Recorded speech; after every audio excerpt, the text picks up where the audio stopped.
Carrots, potatoes and enchanted books. That's a weird combo, but I'm going to show you a super easy Minecraft farm that gives you all three at the same time. Let me show you. You can never have enough carrots and potatoes, right? Golden carrots are the undisputed best food in the game. And baked potatoes are awesome too, and a lot easier to get hold of. And you can trade both of them for emeralds. And who doesn't love enchanted armor and weapons? And this farm is so simple to make, I'm going to do it for you in survival. And you don't need a lot, it all fits in this one chest. This is everything you need. You actually get those rails back. The 3 villager spawn eggs represents the fact you need 3 villagers, and that oak bow is to transport your villagers in. That iron axe, that's for me to be able to chop away this chest and collect all my stuff up. And to be fair, you don't actually need a full stack of carrots and potatoes, just the more you have, the faster it gets started. To start, you need a rectangle that is 23 blocks across and 11 blocks tall.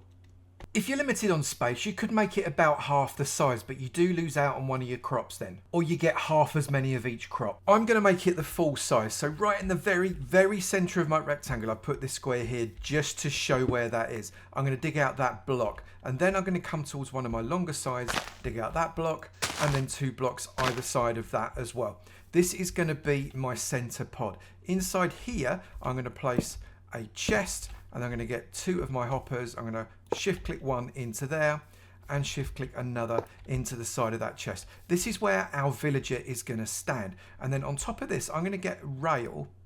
And I'm going to place a rail, shift clicking on there, shift clicking on there. Now grab your lectern, and you're going to place your lectern at the end of that chest. So you made like this cross shape here. You're then going to grab yourself 2 walls, another wall there, and another wall there. You're going to place your minecart with hopper on there, another minecart with hopper on there, and then you're going to mine out underneath that rail. It's really important that you mine the rail and not the minecart. Grab that. That's going to go into that hopper, and you'll be able to collect it from the chest. Same on the other side, and you can take your 2 rails back. Get your lanterns, place 1 on each of these wall posts, and then get your trapdoors, and against the edge of the lantern you're going to place a trapdoor there, a trapdoor there, and a trapdoor there. It's time to get your first villager. Grab yourself a villager from the nearest village and bring him in using your boat, and get him right up close inside your rectangle. Once he's in, chop that boat out and he'll go straight inside because he wants the workstation. Place yourself a wall there and he's trapped in yours forever.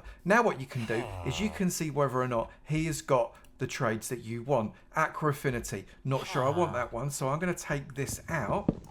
Collect it up. It's probably gone into the chest. Yeah, it has. Grab that out and then place it back down and change my trade. And you can keep rolling these trades until you get something you want.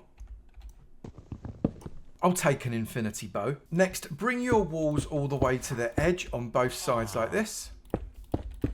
Path up your route to that lectern, and also inside here, path up that route to your chest. That's just for aesthetics, but I quite like the way it looks. Put a gate at both ends, and that way zombies can't walk in and grab your villager because the zombies could reach the villager across there. Next, come to your hopper and count 1, 2, 3, 4, and on the 5th one, dig that out, fill it with water, and place an upside down step on top of it like that. You'll get the dirt out, then pop on a composter on the top and shift click on top of that composter a block. It doesn't matter what the block is. If you've got a glowstone, it works really well, but I quite like that oak block. And then grab yourself a lantern and pop it on the top right there. Do the same on the other side. And once you've done both of those, bring your wall all the way around the outside, but leave yourself a gap that a villager could walk through.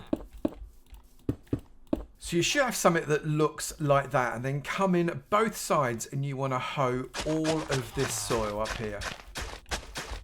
But Avo, once I've traded with him once, he's only ever going to give me infinity books, and you said I could get loads of enchanted books out of this. Do you saying that I can only ever get infinity? No.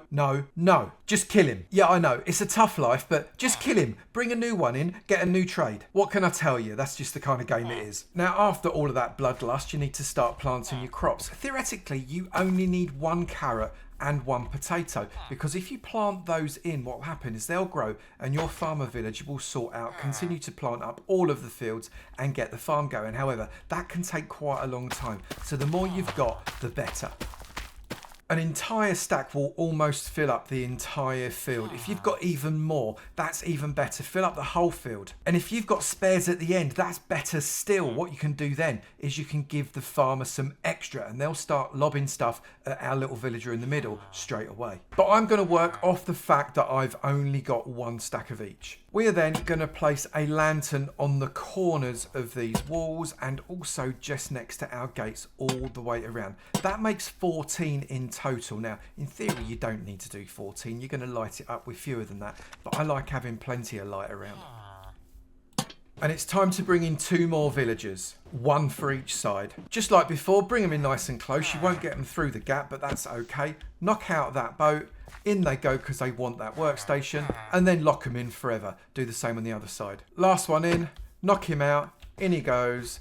And close that brick wall. And you've got 2 farmers happy to go and start planting up their crops as soon as they're grown.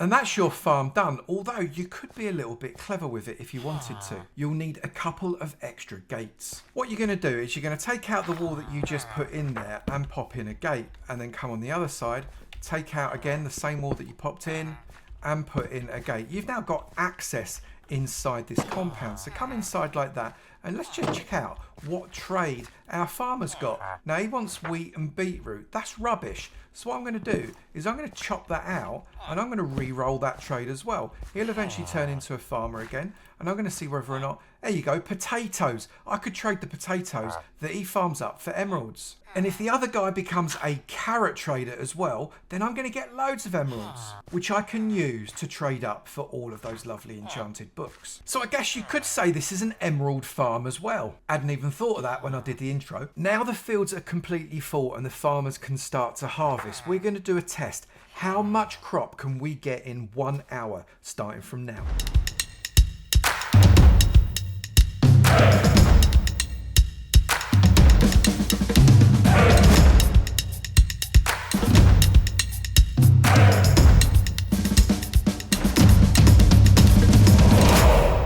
Now, for complete transparency, that's actually been about 1 hour and 25 minutes because I wanted to give these farmers a chance to be able to get their own stocks up inside their own inventory and have all the plants grow. Because until they've got their own inventory in their own inventory slots, they're not going to start sharing with the guy in the middle. So this is kind of an equivalent of about 1 hour's worth of running. It's 1 hour and 25 minutes. And we've got 1, 2, 3, 4 and a little bit of carrots, and 1, 2, 3, 4 and actually over 4.5 potatoes. That's actually pretty good, slightly more than I was expecting. Perhaps I should have given it 1 hour and 15 instead of 1 hour and 25 to get their stocks up. And of course what you could do is you could put 2 composters into each farm with 4 farmers instead of just 2. That would really increase the speed of your farm's productivity. Let me know in the comments how you designed yours and what crops you put in it. You could put wheat in it as well and end up with bread inside your farm. That would be really nice to have. Instant food for you. And while you're commenting, maybe drop a like on the video. And if you haven't, consider subscribing, and that way you won't miss out on anything and it really helps out the channel. What other dead simple farms would you like me to have a go at? Do let me know in the comments and I'll look forward to seeing you in another video. You take it easy now. Bye.